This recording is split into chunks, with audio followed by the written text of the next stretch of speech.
Amado mundo, buscando la quietud en el mare magnum del desconcierto. Me va a acompañar Joaquín Sánchez Mariño, que fue un corresponsal que tuvo Argentina, y vamos a hablar de cómo fue su experiencia. Bienvenido, Joaquín Sánchez Mariño. ¿Cómo estás?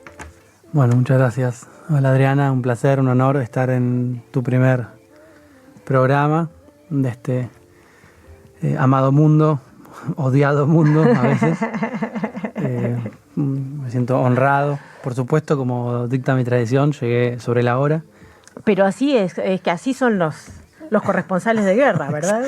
Exactamente, disculpame la demora, vengo de Ucrania, sería la excusa pintoresca, pero bueno, acá estamos, muy, muy contento de estar con vos. Vamos a ver si le podemos pedir a Chaco un audio, el audio 3, para presentarte como corresponde, con tu voz en el territorio.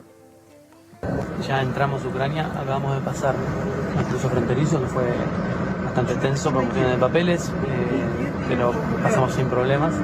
Estamos acá adentro de Ucrania, lo que vemos es una fila larguísima de gente tratando de irse del país, algunos micros también, muchos micros, autos, de gente que se trata de ir. Nosotros entramos ahora y vamos para Lviv, una de las ciudades más grandes de Ucrania, cerca de la frontera con Polonia. ¿Qué te estaba pasando ahí?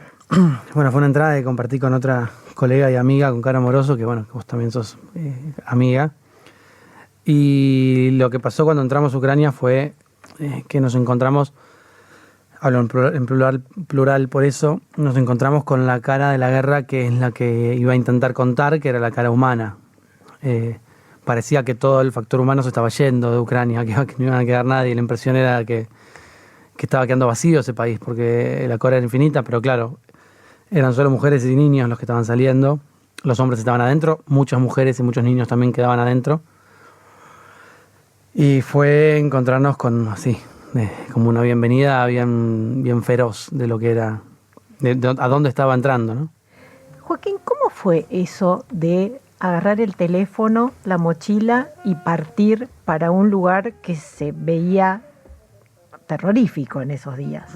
Bueno, fue algo a lo que un poco acostumbrado estoy, a lo de agarrar la mochila, el celular y salir.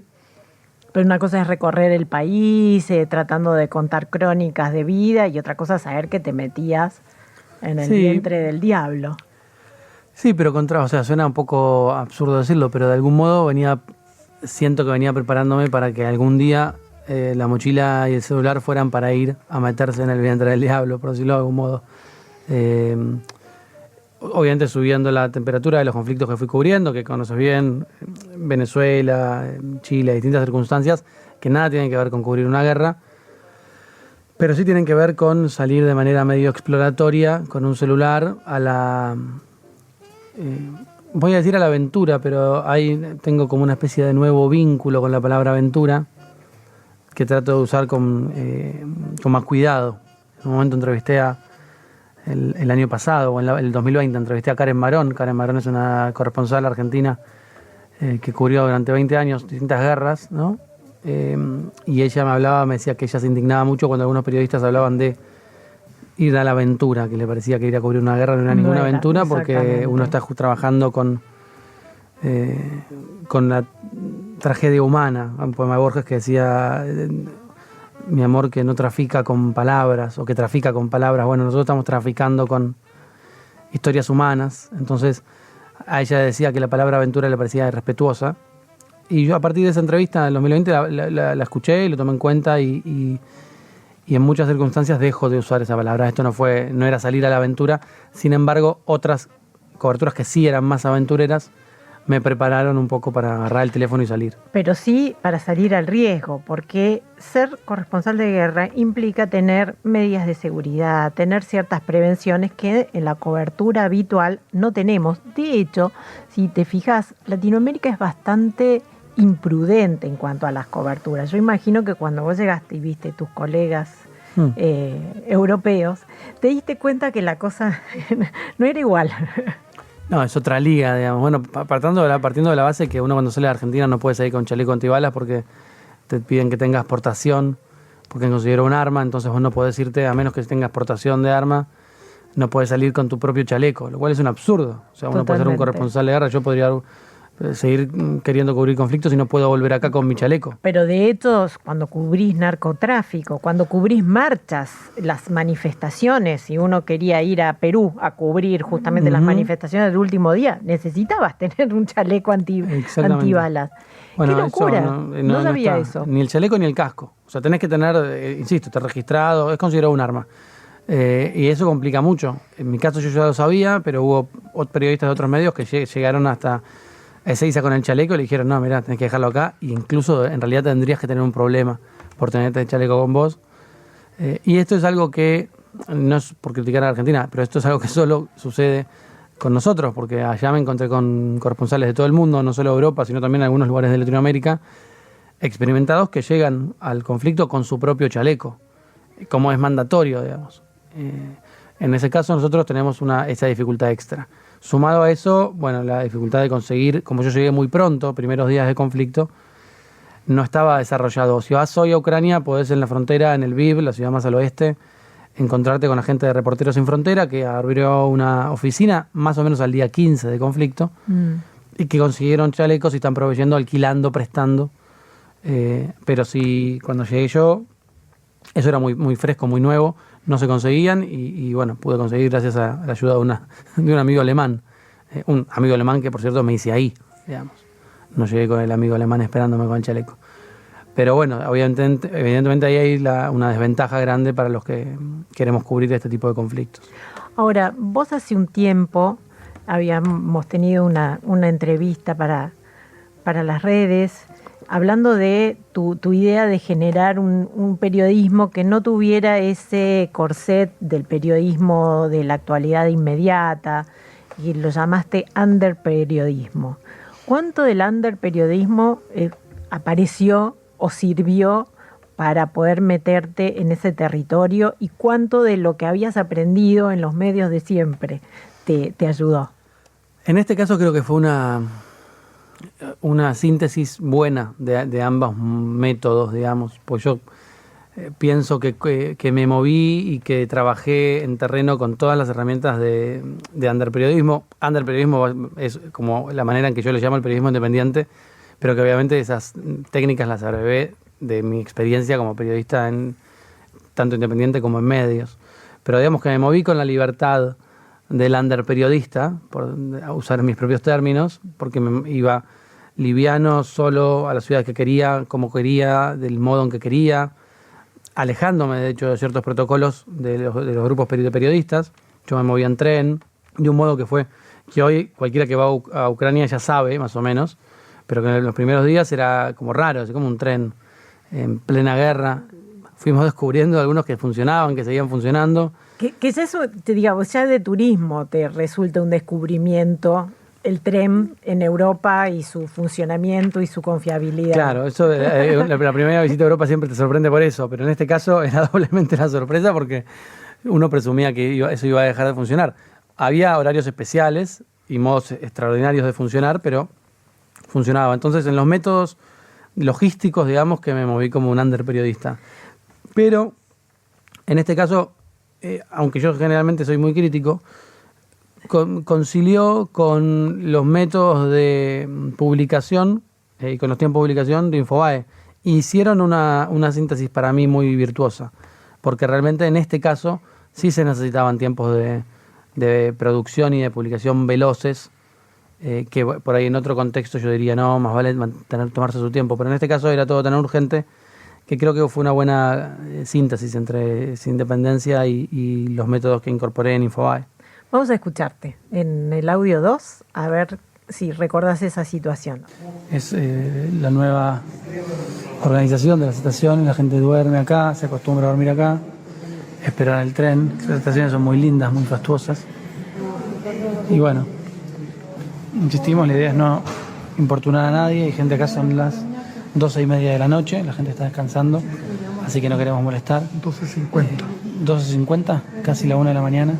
Estamos rumbo a Odessa. ¿Alguna reflexión, Jorge, que quieras hacer de Odessa?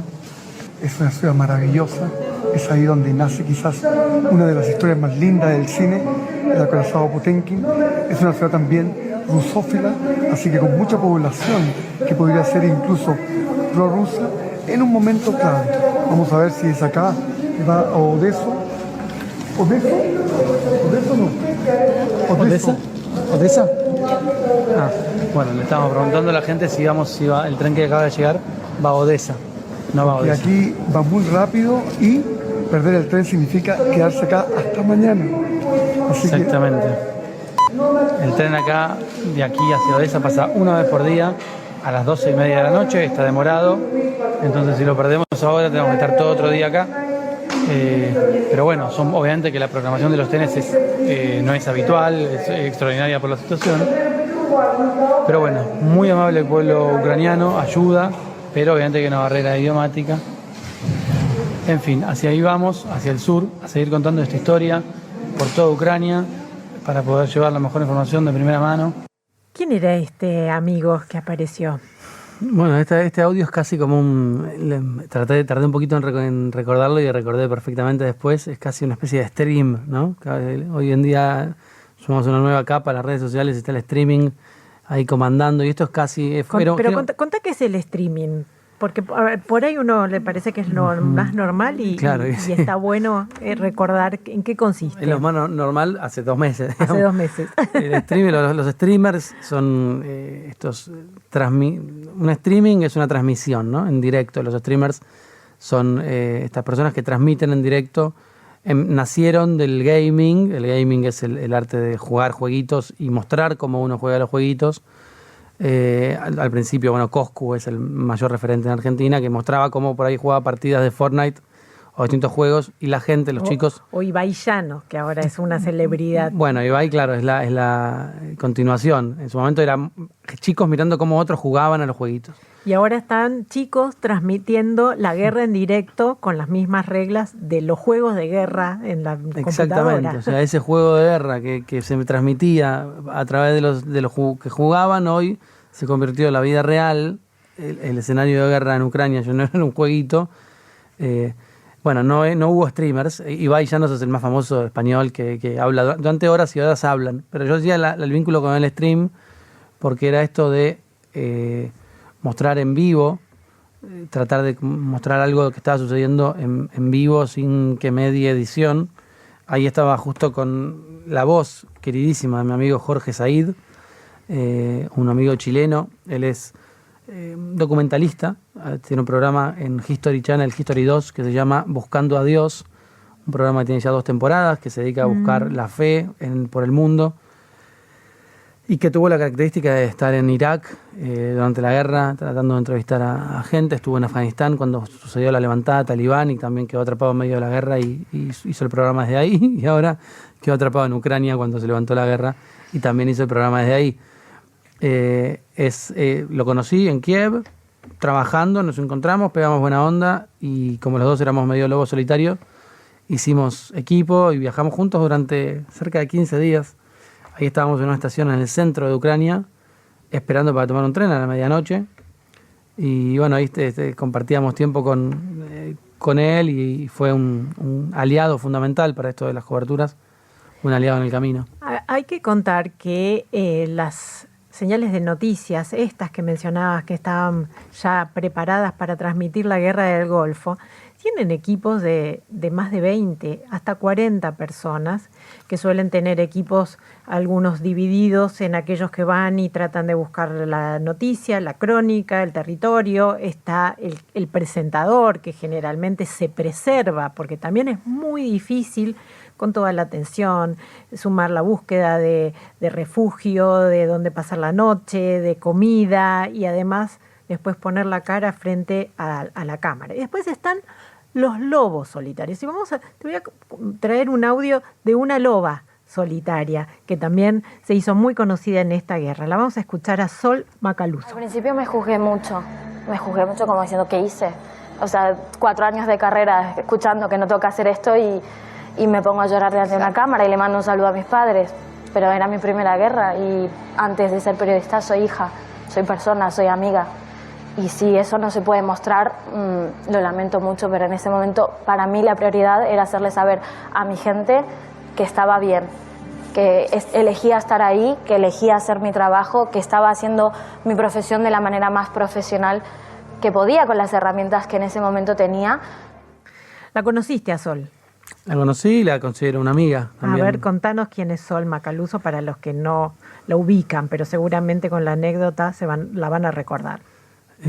Sol Macaluso es una periodista argentina que vive en España hace unos años y que en enero le proponen, ella era independiente, trabajaba de manera freelance, y en enero le propone una cadena o una productora, le propone ir a hacer reportes desde Ucrania. Todavía en enero estaba la tensión creciente, pero no había estallado la guerra, parecía imposible que Putin lanzara lo que lanzó. Y ella fue a trabajar y estuvo cerca de 2 semanas, si no me equivoco, en enero, y a las 2 semanas, bueno, la productora decidió levantar porque yo había hecho el trabajo. Vuelve a España y a la semana que vuelve a España sube mucho la tensión, entonces le vuelven a decir, che, ¿podés volver a Ucrania? Y ella dice, sí, claro, vuelve a Ucrania. Y vuelve, era un equipo chico, era ella y una productora, un fixer local, digamos, y una más, creo que eran 2 o 3, un equipo chico, ya hace televisión, que es otro deporte. Y estalla la guerra y la agarra en Kiev, cuando caen los primeros bombardeos del 24 de febrero. En esos días ella hace, creo que una transmisión o 2 en Kiev. Se hace muy notoria esa transmisión, primero porque mientras estaban vivos suenan unos bombardeos. Después uno se va acostumbrando, pero esos primeros bombardeos son muy impactantes y ella se ve la reacción en vivo de lo que le pasa por el cuerpo cuando suena un bombardeo cerca, que lo lleva con mucha hidalguía. Bueno, Hemingway decía que la belleza es elegancia bajo presión. Bueno, lo lleva con mucha belleza en ese aspecto, ¿no? Después de ahí, además se hizo muy conocida por una historia, que es que su fixer, o sea, fixer es el productor local, por decirlo de algún modo, la persona dentro del país que te arregla todo, que yo no tenía. Su fixer tenía una hija que quería que se fuera del país porque tenía miedo por la guerra, y Sol le dijo que ella se iba a hacer cargo y la ayudó a salir a la hija del país y la mandó a España con su productora, y se hizo muy famosa por ese dato, por ese gesto humano de involucrarse al punto tal de llevarse a la hija de su fixer. De ayudar a sacar a la hija. Eso le hizo, digamos, conocida en el mundo.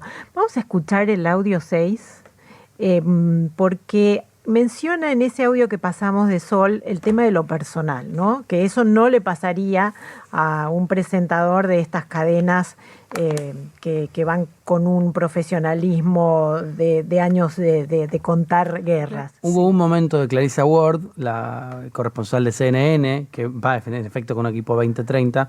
Ella le toca en un momento hacer una cobertura en el puente de Irpin, una zona muy caliente de la cobertura, y ese día ella fue trending topic y fue un furor, no porque lo que reportó, sino porque mientras la gente salía del puente destruido, ella estaba reportando y una mujer mayor tenía complicaciones para caminar, y ella le dio una mano mientras salía en vivo, le dio una mano y ayudó un poco a la mujer a pasar por ese escombro y salir. Y por ese gesto, digamos, obvio de hacer, ¿no? Una persona que te pasa por al lado, que le das una mano, ni siquiera que cortó el vivo ni nada, le dio una mano y siguió hablando. Por ese gesto de humanidad, fue uno de los momentos más altos de la cobertura de Clarissa Ward, muy reconocida corresponsal en esta cobertura. Porque creo que quizás esto también pasó con esta cobertura de esta guerra. La emoción, el perfil humano, la crónica, la imagen del día a día de cada una de las personas que estaban saliendo de sus ciudades, también de alguna manera les habilitó el permiso para que lo personal también fuera parte de la cobertura. Vamos a escucharte. Esta cobertura para todos los colegas que están acá es enorme. Quiero decirte en cuanto a comunicación, en cuanto a que al margen de sus medios, sus familiares sepan que están bien. Acaba de llegar Joaquín Sánchez Mariño de Kharkiv, gran cobertura, trabajo consagratorio. Quiero que salude, te está viendo seguramente mucha gente, familiares y amigos a través de todo el país. ¿Cómo estás, Joaquín? ¿Bien? Muy bien, Nelson, muchas gracias. ¿Llegaste bien? Llegué bien, viajé largo en tren, pero acá estoy, entre compatriotas, que no es poco. Perfecto, bueno, para que te vea tu familia, tus amigos, ¿no es cierto? Gracias. ¿Sí?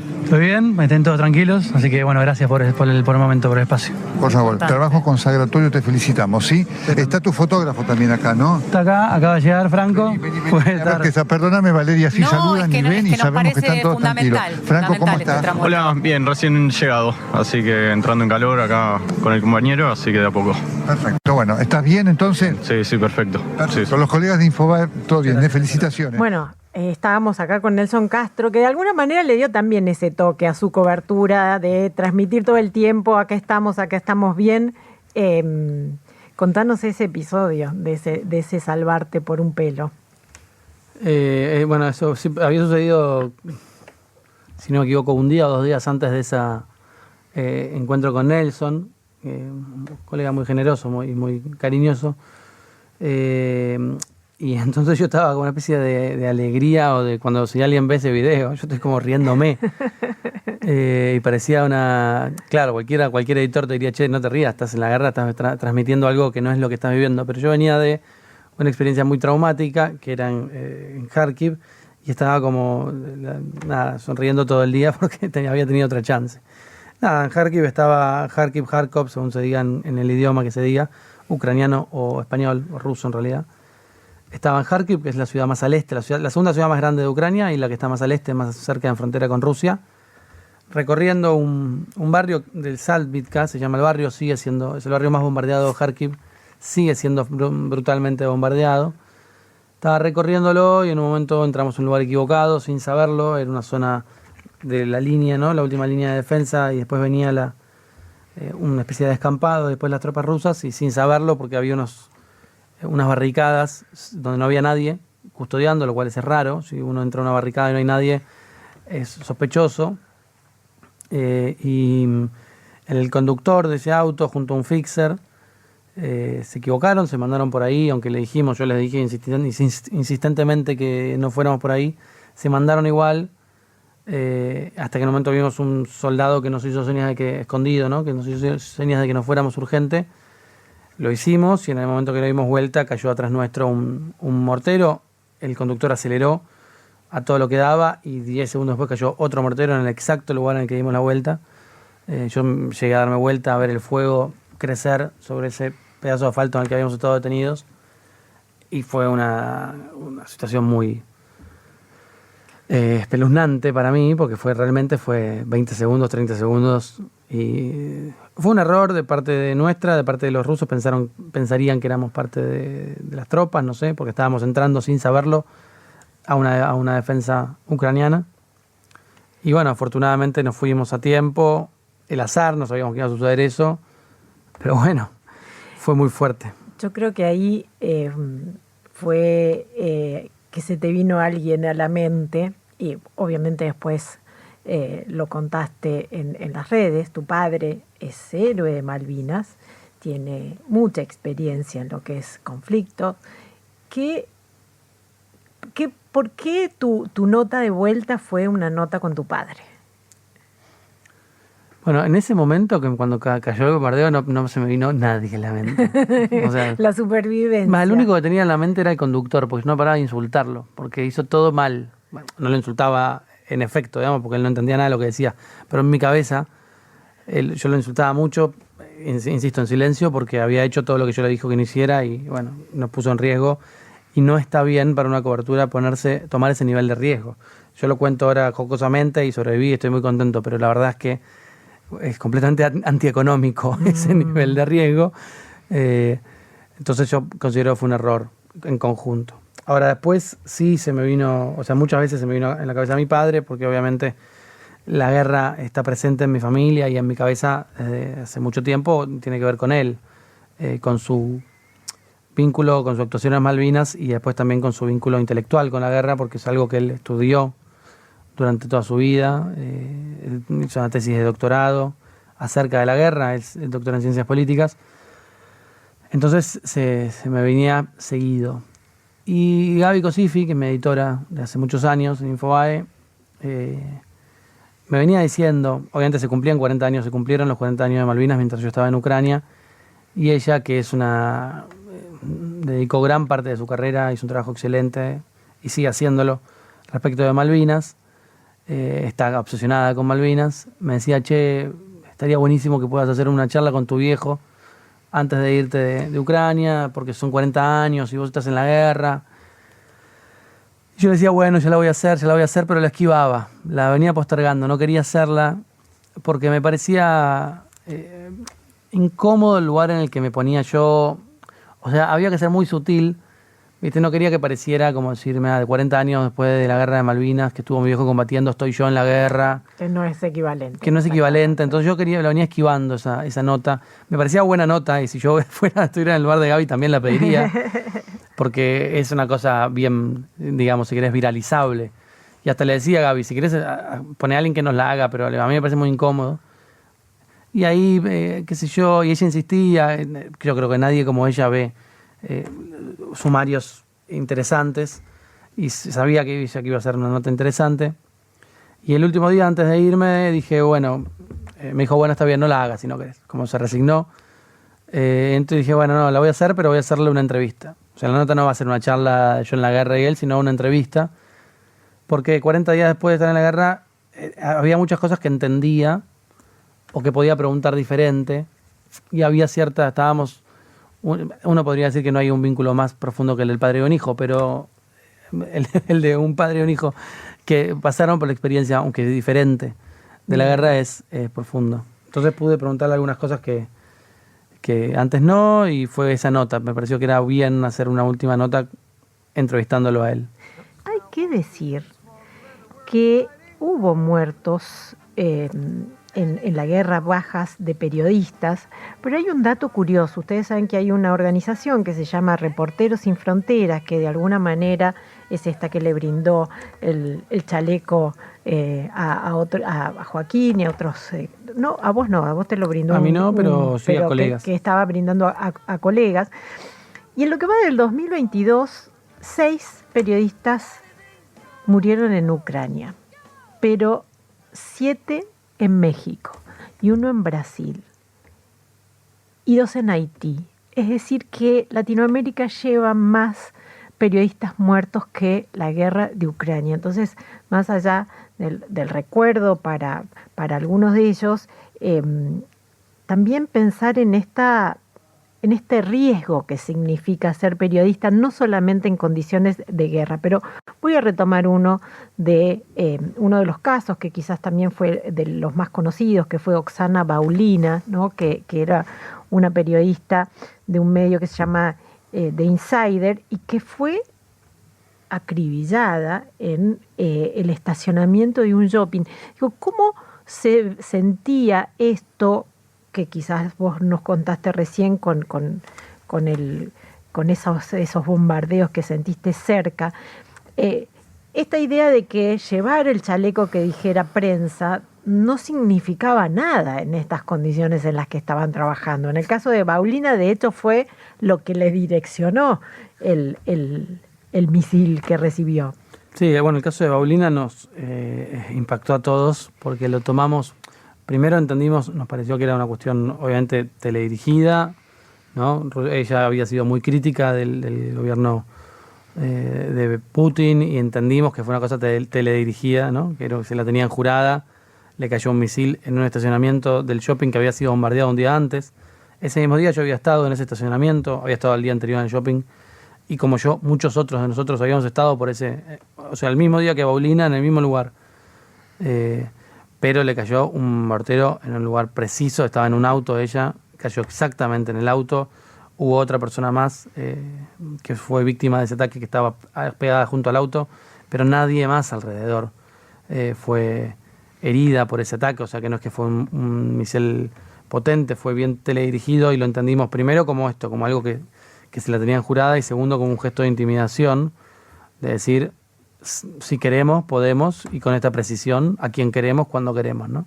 Sí, de hecho también parte del desafío de esta cobertura era que desde todo el aparato de comunicación ruso estaba la la bajada de que eso no estaba ocurriendo, de que muchas de las coberturas estaban siendo simuladas, incluso cuando circularon las imágenes de la nursery, de los hospitales bombardeados, en donde el periodismo que estaba cubriendo contaba la gravedad de que no se respetaban ni siquiera niños o víctimas que estaban civiles que estaban en un hospital.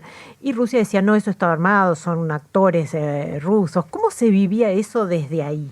Creo que los que estábamos adentro no estábamos tan afectados por ese discurso, porque como no había duda alguna, ¿no? Como el que estaba ahí veía que no había montaje posible. Uno puede tratar de ponerse crítico y ver si hubo utilización o un trabajo medio propagandístico de lo que sucedía, pero eso es una cosa, ¿no? Agarrar lo que sucede y tratar de usarlo a tu favor, e incluso puede ser crítico y lo que sea. Pero nosotros todos, estaba claro que ahí no había montaje, nosotros veíamos los bombardeos, estábamos en riesgo, entonces creo que no estábamos tan comprometidos con ese discurso, porque entendíamos todos que no, como que no era, ¿no? Es como que te digan, no sé, un absurdo que no perdés el tiempo. Bueno, de hecho vos estuviste en Bucha, que es uno de los lugares más horrorosos que tuvo, por lo menos la cobertura, ¿verdad? Sin duda, sobre lo que también se decía que era un montaje y el nivel de destrucción. La escala de la destrucción que había ahí hace que sea imposible. Un montaje no da el tiempo a un montaje con ese nivel de destrucción. ¿Qué crees que puede aportar todo ese trabajo que hicieron ustedes a la comprensión de una guerra en el siglo XXI? Creo que como el trabajo fundamental que sí ejercemos todos los que estamos, o ejercimos los que estuvimos ahí y los que están ahí ahora, es sobre todo el de capturar imágenes. Más allá de lo que uno pueda decir, distintos estilos, distintos enfoques, distintas maneras de trabajar, creo que lo fundamental es las imágenes que podemos o que pudimos capturar, que son en última instancia el testimonio, ¿no? Y el documento de lo que está pasando. O sea, en 20 años a mí nadie me puede decir que algo no ocurrió, primero porque lo vi y segundo porque tengo el documento. Hablando de fotógrafos, te acompañaba Franco Fafazuli, que ahora volvió. Que está ya de vuelta. Que ahora está de nuevo. ¿Cómo fue? Porque Franco se sumó después de que vos estabas en territorio. ¿Cómo fue ese encuentro de alguien que llegaba fresco a un casi veterano de la guerra de Ucrania? Franco llega fresco a la vida porque es muy joven. Entonces, bueno, fue una de estas cosas de las coberturas que uno va pensando si hay que poner un relevo o si hay que seguir de otro modo. Bueno, él logró entrar a Ucrania cuando yo llevaba más o menos 32, 33 días. Entonces nos encontramos y decidimos hacer juntos como mi última etapa de la cobertura, hacerla con un compañero, lo cual me pareció un gran acierto. Fuimos juntos a Bucha, lo cual fue fundamental porque fue muy duro lo que vivimos ahí. Entonces el apoyo, estar de a dos, siempre es muy, muy fuerte en ese aspecto. ¿Y cómo era? O sea, cuando ustedes salieron del horror, te vi descendiendo a ese sótano donde estaban los cadáveres. Digo, ¿cómo se sobrelleva el dolor en un lugar en donde además tampoco tenés mucho confort o mucho lugar donde te puedas refugiar? Para mí fue muy importante estar con él, no solo a nivel laboral, sino porque hay ciertas cosas que hay que procesar conversando y es difícil haber estado solo en algunos momentos, ¿no? Yo sé que ahora cuando piense en ese momento lo comparto con Franco y los dos entendemos lo que fue. Creo que esa es un poco la importancia de estar con un compañero, además de lo técnico. Este es el primer programa. Quiero agradecer especialmente a mi invitado. Es un lujo tenerlo y tenerlo acompañándome en este primer encuentro y pudiéramos abrir esta ventanita que espero sea renovada cada domingo por ustedes que están del otro lado. Y te dejo los últimos 30 segundos para que nos despidas de este amado mundo de este primer domingo. Bueno, yo voy a agradecerte a vos por el honor, como te dije, de ser el primero en esta larga lista que vendrá.